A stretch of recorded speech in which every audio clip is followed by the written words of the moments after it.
Hello, everyone. Welcome back to Unfinished Business. Today's topic of discussion is reinforcing entrepreneurship as a path to employment. What has emerged from the economic and social turbulence of the pandemic and the general increasingly digital global economy is that the world needs individuals ready to tackle emerging complex problems and impactful ventures. Entrepreneurship is the process of starting and managing new ventures. It is at the heart of this idea. In today's discussion, we consider how best to launch yourself into entrepreneurship and how to manage some of the barriers relating to starting up new ventures. We're joined by a panel of amazing guests. Panelists, could you introduce yourself and tell me what influenced you into entrepreneurship? Starting with Gloria. Thanks, Saeed. My name is Gloria Appiah. I'm a lecturer in entrepreneurship at the Kent Business School. And really, I knew I wanted to enter into a research or academic career. Entrepreneurship at the time I was starting was one of those romantic sort of fields, which my brother had just started a business in. So that was my main influence, I would say. It was becoming quite popular in Ghana, where I come from. So yeah, I just jumped onto the bandwagon then. Of course, from then I have learned a lot, come to love the field and the area. And yes. Lovely. Thank you so much, Gloria. Rebecca, you're next. Hi, everyone. I'm Rebecca Smith, and I'm the University of Kent's Aspire Project Officer. Aspire is the place where students and graduates can come to get help and support in starting their own business and developing entrepreneurial skills. What I absolutely love about my role is working alongside entrepreneurs, future founders and startups. Their ideas are always so exciting. The passion that they have for what they do is just amazing to be alongside. The best job in the world. Lovely. Thank you so much. Now, Emay, I'd also like to ask you to introduce yourself, but also how did you come up with your business idea? Hi, my name is Emay, owner and founder of the London-based label Jehu. The inspiration for my brand came from when I was in primary school, so that's high school, where I couldn't afford to buy the clothing items I wanted to get when I was younger. My eyes were set on things like Margiela, Rick Owens, Jeremy Scott that were like £400 for like a t-shirt, and my dad was not buying me that. So being in an area where a lot of the kids were from affluent backgrounds and their parents would buy them that, I was obviously getting mocked for not having like the cool stuff back then. And that sparked the inspiration to start designing my own things that in the future would be desired by my peers and others around the world. And that's what inspired the brand. And yeah, that's what got me into entrepreneurship and not wanting to work a normal job as such. That's amazing. Thank you so much. Now the same question to you, Polo. Yeah, so my name is Polo. I'm the founder of Deseo VR. It's a business that helps businesses get closer to their clients using virtual content such as virtual tours and VR experiences. So what really inspired me was the fact, in general, entrepreneurship, not just Deseo VR, is the fact that you can create your own thing. That's the thing that really motivates me. So for me, working at a company, you will never have the same freedom, creative freedom, as you would if you start your own thing, you know, because it's yours. You get to choose what to do with it. So that's really what inspired me into entrepreneurship. Now, this LVR, it came up because of my year abroad, year in industry and abroad during my time at KBS. And I was working at a startup that was creating these type of contents for bigger companies in Spain. So there I learned all these little tricks, and I decided that this is the future and I want to get involved as well. So that's how it all started. That's amazing. Thank you so much, panelists. Now let's get into the questions. So Gloria, I have a question for you. What is the entrepreneurial landscape like currently? And what's shaping people's decisions regarding entrepreneurial activities? Thanks, Saeed. Very interesting question. So for some time now, I would say entrepreneurship has become so important, one of the central topics in conversations regarding, you know, how to push the development agenda across frontiers forward. And the entrepreneur has been seen as that hero, really, with the advent of technology. I won't say advent, actually, I would say with the advancement of technology, entrepreneurship has seen even more support. So it's either people are going into starting their own businesses to provide technological services, or using technology as sort of, a pedestal to increase their entrepreneurial or to improve their entrepreneurial activities. And before 2019, I would say the latter part of 2019, this would have been the common response. So entrepreneurship has become a very important area of field, which is receiving lots of support.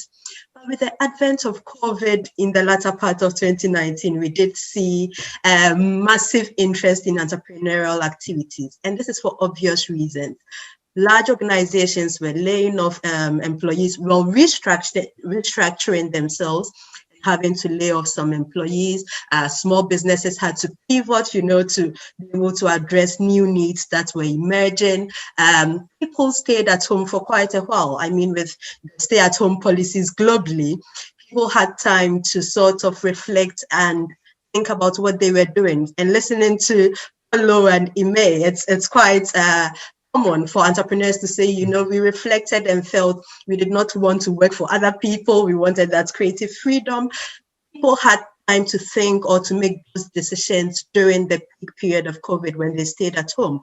For some, they were so busy, they had ideas they wanted to explore, but have always been busy. Now they're staying at home for a month or two, or sometimes more. They had time to tinker with some of these ideas and explore them and feel like, actually, I want to explore that a bit further, And of course, going back to that idea of impression that entrepreneurship is that freedom. I know it does to some extent. For some, it's been, I don't want to work for someone. I want to sit by the beach and then have a certain number of employees elsewhere doing all the work. And I think some of these are beginning to sort of motivate people to go into starting their own businesses. I've mentioned COVID, and I would say going forward, things like COVID, positive and negative, will become a feature of the global economy. So, the world is becoming very volatile, very ambiguous, very uncertain, and all of these create such massive opportunities. Well, they create challenges, but of course, entrepreneurs' challenges are spelled opportunities, really. So more opportunities will arise from now on as developments like COVID become a common feature of the global economy. So by and large, I would say that is the current terrain of the entrepreneurial landscape. Perfect. Thank you so much.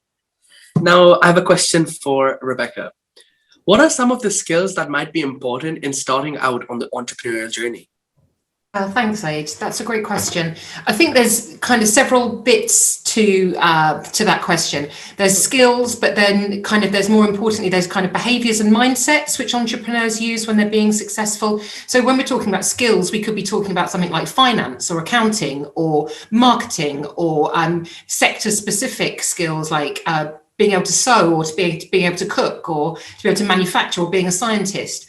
And all those are really, really important. But, and they're core to business, of course they are, to starting a business, because it'll determine kind of what field you're in. But these things can be learned. You can learn about finance, you can learn about marketing, you can acquire knowledge along the way of the sector you're in. But what's really important, what's really interesting to me, and the thing that I love about what we do, is those skills and mindsets that entrepreneurs have. That's the thing that I think sets them apart from the rest of us, if you like. These are the kind of people that they have this ability to execute ideas. I know people who will talk about ideas all day long, have loads of ideas, but they just won't ever do it. But there's something in an entrepreneur that just goes, right, I'm going to do it. I'm just going to do it right now. I'm going to kind of step off the cliff, if you like, and I'm going to see where it takes me. There's that kind of ability to learn from failure and not be afraid to fail, to try things out. And okay, that didn't work, but that did. I'm going to try it again. That resilience and that determination. I think there's something in entrepreneurs which is a certain fearlessness about what they do, and they might not always feel like they don't have fear, but they are able to overcome it and execute ideas. And that is 100% of entrepreneurship, is actually doing it. But there's that vision, there's that passion, there's that kind of relentless quest for new ideas and spotting opportunities. Some of the best entrepreneurs I know, that they've always got another idea on the go. You know, they're never happy with just one thing. They're like, oh, we could do this and we could do that. And I think that to me is the really exciting thing that entrepreneurship offers the world.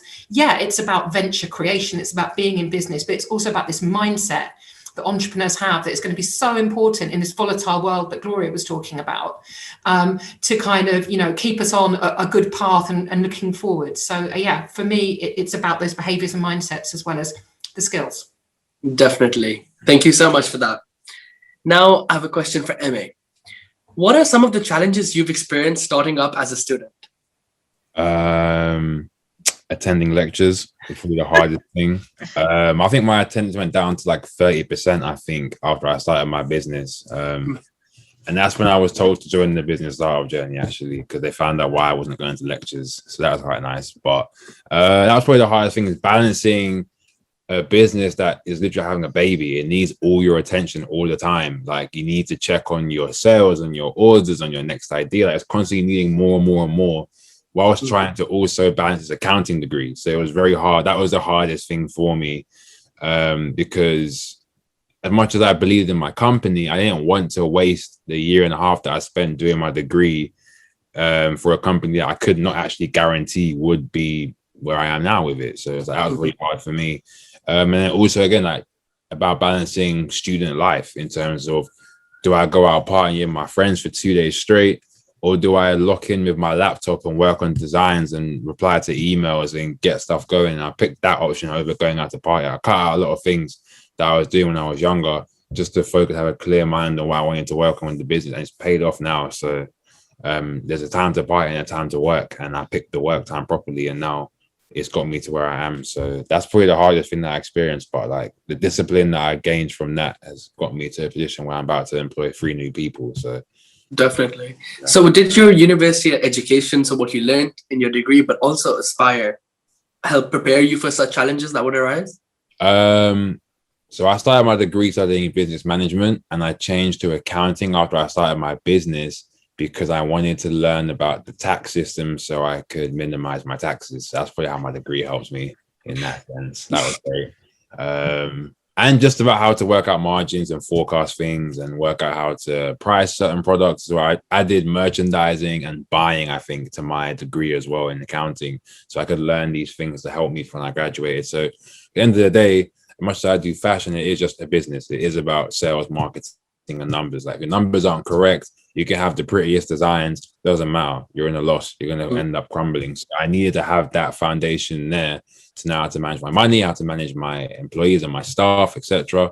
And then the Aspire program probably was, I'd probably say it was more helpful than actually my degree, because, for example, things that I learned from doing that program, and also then meeting people like Daniel Rubin, who gave me an internship, which literally turned around my company from working in, I think I interned in PR, design, buying, and merchandising. If I didn't get that time in that company then, I don't really know where I'd be now. But like, yeah, I think Aspire definitely was like, it played the biggest role, I would say, out of everything in terms of pushing Jehu from being a hobby to now being a company that's recognized globally. Lovely. Thank you so much for that. And now a question for Polo. What practical lessons can you share with others tapping into current technological opportunities? So one of the biggest practical lessons, something that I went through personally as well, is probably having to narrow down the market really well. So we learn in business, degree, whatever, management, marketing, market segmenting, that kind of thing. But you never really get the grasp of that until you actually start your own thing. And then you realize, especially in the technology sector, where this one piece of technology, you can actually apply it to so many different things. For example, what we do in Deseo VR is virtual tours. So now it's a very popular thing because of COVID, and people, students, parents, they can't visit the schools, the universities. And that's a lot of places, you know. So that's one of the sectors that you can apply this technology into. But then there are other sectors which I actually started from when I first started the whole project. The rail estate, for example, that was how it all started, the technology.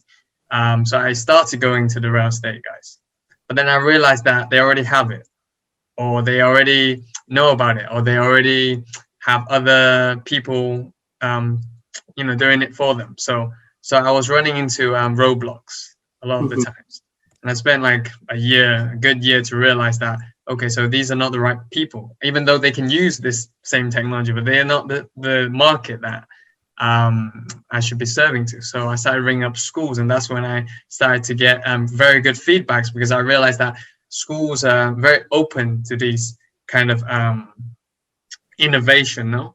And that's how I started narrowing down my market, and it really pushed me now into success, because like before I was literally wasting time talking to people that had other options. So that's that's one of the lessons or practical advice that I would give to any entrepreneurs that's starting anything to do with technology, to really narrow down their market, because that will essentially make you understand more about your audience, so you can better provide the service for them. So like, as I say, a real estate company has a different need to a school, for example, even though they're using the same technology, but they use it in a different way, in a slightly different way. So that makes you a specialist. After you've approached, say, 100 schools, then you start to realize that they're repeating the same thing. Why are they rejecting you? Why are they saying yes to you? So you get to become that specialist. So the next time you speak to someone at a school, you already know what to say. You already know what the problems they have, and that makes your whole business just so much easier. So yeah, that's one of the biggest advice I would give to any entrepreneurs that's getting into technology, whether it's creating a website, a certain software, whatever it is that's technological based, and that's what I would do. Go niche. Perfect. Thank you so much for that. Now I have some final questions for Gloria and Rebecca. I'll start off with you, Gloria. Are certain degrees better for people looking to become entrepreneurs? Thanks again, Saeed. Just before I go to that question, I just wanted to emphasize Polo's point again, and I'm sure Rebecca has seen this a number of times. So we have people coming up with ideas, very great ideas, and they feel it should address the problem of everyone in the world. So I've got this magic wand that is going to be the solution for almost everyone. And just as Polo has said, that could spell disaster, really, if you're not very clear on who exactly would want to buy or will be willing to buy our products or services. That could be a real problem. And surprisingly, it becomes one of the things we take for granted, because we're so passionate about that baby, as Emay puts it, that we feel everyone should be happy with this baby. Unless you're really clear on, parents who want to parent this baby, in a sense, it could be a problem. So lot of thanks to you, Polo. Coming back to the question you've said, are certain degrees better than others in preparing us for entrepreneurship? It's one of the debates that is still on. I usually like to see it this way. So entrepreneurship is, experiential learning most of the time. So we learn by doing. And so for some people, they launch into entrepreneurship, right from, so we hear of the garage stories where people have even ditched, college or university, and then pick up, an idea and run with it and been very successful. Not everyone excels using this route. So not everyone, has the mental or psychological fortitude to go and launch deep, and embrace all the risk. And that's why programs like entrepreneurship programs, entrepreneurship modules, Appiah, which Rebecca has spoken about, are really useful. They sort of provide this safe environment for you to explore your ideas. And when I say safe, I'm not an environment where you don't fail. As Rebecca said, in fact, we invite students to fail, not to fail the module, but more to make decisions and question those decisions, to rethink and reconsider some of the actions we want to take regarding our businesses. So these programs, or should I say modules, can be very useful for preparing people, as Emay mentioned as well. So we've got sometimes you're studying accounting, you've got project management, you've got all those other bits and pieces, other modules that sort of come together to make you, I would say, a wholesome entrepreneur. Okay, so it provides you the opportunity to develop that mindset in a safe environment before you actually, and in fact for programs, so we are starting a new entrepreneurship and innovation program soon, and for that program we actually expect students to start up real ventures. Okay, so to launch them, to do everything a normal entrepreneur would do, just with the support of the Spa Center with established entrepreneurs. So I would say, even though people launch in directly, of course taking entrepreneurship programs or modules can be useful as well. What I would add here is, so we do find students coming from, for instance, computing, sports management, BIT, to take entrepreneurship modules in the business school, and this is normal. What we do find, and this links to the response I hope I'm giving, is that all students have elements on their program that help them develop that entrepreneurial mindset. So if it is working with limited resources, if it is tolerating ambiguities, being able to convince people of your ideas when you are yourself scared, all of these in some extent are should I say incorporated in various modules on all programs. Challenge is that because obviously those programs have very different goals, so those mindsets are not emphasized. If you're taking, regardless of the module you're taking or program you're taking at the university, you can, for instance, sign up with Appiah. If you're an alumni, you can, still visit Appiah. You can still visit school for support on what are the skills I'm learning, what are those mindsets that are required, and that can be learned by everyone.